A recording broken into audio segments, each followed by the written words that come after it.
Good day everyone, I am Keith Nico Mamada and today let us discuss about the Procore Geographic Information System Based Crime Analysis or the GIS-BCA. In the Philippine context, the Police Regional Office Cordillera or Procore takes lead to the creation of a computer-based geographic information system packaged with the data imperative to crime analysis as a response to emerging technology-driven crime prevention and crime solution measures. In the past, Procore used UCPER and another crime reporting systems on a daily, weekly, monthly, quarterly, and annual basis, depending on a request of other divisions, units, and similarly from the governmental organizations in slow-moving transactions. The GIS-BCA aims to address the specific needs, issues, or problems which are the following. First, no crime database. Second, inconsistency of crime data. Third, slow and challenging technology generation of crime statistics. Fourth, non-uniformity of crime categorization.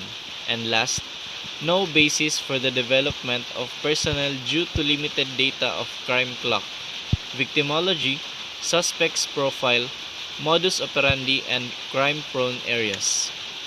A real and clear picture of one's area of responsibility would be provided by the data obtained and processed under the GIS-BCA, giving the ground commanders a specific and logical foundation for the personnel deployment and the execution of the strategic course of action to combat criminalities. The GIS-BCA has the following expected outcomes. First is to provide a transparent, truthful, and trustworthy criminal reporting.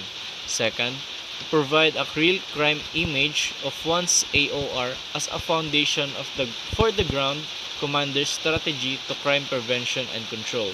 Third, institutionalize consistency in criminal identification.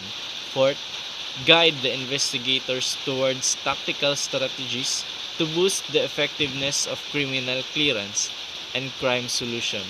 And last, give the various stakeholders a true crime account and other area of their concern so they can take part in their personal crime prevention and control. That's all. Thank you.